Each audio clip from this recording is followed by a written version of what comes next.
चलिए दोस्तों, तो निफ्टी ने आज अपना किस तरीके से व्यू बनाया है, किस तरीके से निफ्टी ने आज वर्क करा है और क्या साइकोलॉजी थी जो फर्स्ट कैंडल हमारी इतनी तेज गति के साथ में बूम हुई है और फर्स्ट कैंडल में ही हम लोगों को पूरा का पूरा प्रॉफिट हुआ है।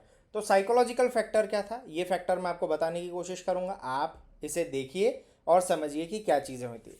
सबसे पहला तो ये चीज़, ये वाला जो जोन मैंने बनाकर रखा है, ये आपको जोन जो दिखाई दे रहा है, ये वो जोन है जो पिछले दो ट्रेडिंग सेशन से ये कट नहीं रहा था, मतलब इसको पार कर कर कैंडल कोई भी क्रॉस नहीं कर रही थी। तो इस जगह पर जो बैठे हुए यहाँ पर मतलब प्रॉफिट बुकिंग हो रही थी, ये कहते हैं ये एक इम्पॉर्टेंट रेजिस्टेंस था। यहाँ पर बहुत सारी लोगों की पोजीशन बनी हुई थी और लोगों का व्यू था कि इसके बाद में बाजार नीचे की तरफ जाएगा। लेकिन जैसे ही ये लेवल टूटा और गैप अप ओपनिंग हुई, तो इन सभी लोगों ने अपने स्टॉप लॉसेस जो हैं वो लेना शुरू करे। स्टॉप लॉसेस लेना शुरू करे, जब इन लोगों के स्टॉप लॉस कटना शुरू हुए, तब ये वाली कैंडल बहुत शार्पनेस के साथ में ऊपर गई। फर्स्ट कैंडल है ये, बहुत शार्पनेस के साथ में ये ऊपर की तरफ गई। यहाँ पर ये जो आपको दिखाई दे रहा है, एक मैं आपको बता रहा हूँ, ये वाला जो लेवल आपको दिखाई दे रहा है या ये वाला जो मैंने यहाँ पर एक लेवल बनाकर रखा है, इसे आप बोल सकते हो सेकंड इंपॉर्टेंट रेजिस्टेंस। ये रेजिस्टेंस भी अपने आप में बहुत ज़्यादा महत्वपूर्ण था। इसके बाद में हुआ ये कि कई सारे लोगों ने यहाँ पर एंट्रीज बनाई हैं और इसके बाद में उन्होंने सोचा कि ट्रेल करा जाए, लेकिन ऐसा नहीं है। बाजार कभी भी एक जैसा ना तो बढ़ता है ना एक जैसा घटता है। मैंने आपको हमेशा बोला बाजार कभी भी 90 डिग्री ऊपर नहीं जाएगा, 90 डिग्री नीचे नहीं आएगा। तो ये जो फर्स्ट कैंडल थी, ये जो इतनी बुलिश बनी है, तो इसको आप क्या समझते हैं? ये फ्रेश खरीदारी है? नहीं, ये फ्रेश खरीदारी नहीं है। ये कैंडल इतनी बड़ी बनने का जो रीज़न है, वो रीज़न केवल और केवल ये है कि यहाँ पर लोगों के स्टॉप लॉस लगे हुए थे। जिन लोगों का ये मानना था, जिन लोगों ने ऐसा व्यू बनाकर रखा था कि इसके नीचे बाजार रहेगा, इसके ऊपर नहीं जा सकता है, उन लोगों ने इधर ही कहीं अपने स्टॉप लॉस जो है वो लगा कर रखे होंगे 10-20 पॉइंट की रेंज में। लेकिन जब 50 से 60 पॉइंट ऊपर बाजार खुला है और उसके बाद भी फिर ऊपर जाना शुरू हुआ, तो बड़े बड़े जो ट्रेडर्स रहते हैं, एल्गो ट्रेडर्स वगैरह भी रहते हैं, उनके यहाँ पर तेज़ गति के साथ में स्टॉप लॉस जो है वो हिट होना शुरू होते हैं। फिर सेकंड एंट्री जो होती है, सेकंड एंट्री पर या सेकंड कैंडल जो है ये क्यों नहीं बढ़ी, उसका रीज़न क्या था, उसके पीछे की क्या साइकोलॉजी थी? साइकोलॉजी सिंपल सी थी।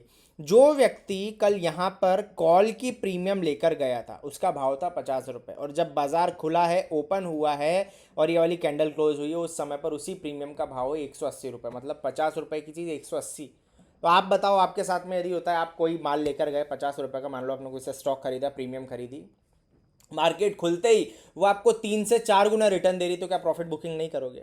बिल्कुल करोगे। तो सेम कंडीशन यहाँ पर है। यहाँ पर लोगों ने प्रॉफिट बुकिंग करना शुरू करी। प्रॉफिट बुकिंग होगी तो स्वाभाविक सी बात है, कैंडल्स जो है वो नीचे आएंगी, शॉर्ट पैटर्न बनाएंगी, देन नीचे आएंगी।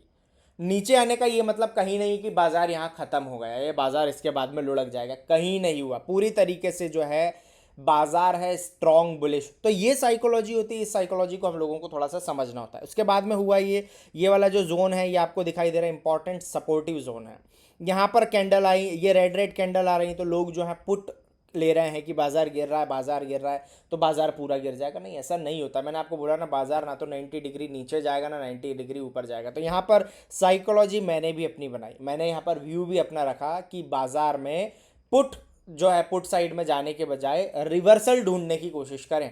इसका मतलब होता है कि पुट आपको दिख तो रही है रेड रेड कैंडल, तो आप उसमें जाने के बजाय आप ऐसी जगह की पहचान करें जहां से वापस से करेक्शन लेकर बाजार ऊपर की तरफ जाए। ऐसा मैंने बोला। जिन लोगों ने ये बात मानी होगी, नो डाउट उन लोगों को बहुत प्रॉफिट हुआ होगा, क्योंकि यहाँ पर अगर आप लेते कोई प्रीमियम, तो उसकी जो प्राइस थी वो थी 90 रुपीज़ की प्रीमियम जो है, ये 10 से 15-20 मिनट के अराउंड में 90 रुपये की प्रीमियम 180 हो गई, मतलब जस्ट डबल फिगर हो गया। उसके बाद में फिर यहाँ पर इंसान जाता है और यहाँ पर कॉल की पोजीशन बनाता है, लेकिन नहीं होगा ऐसा।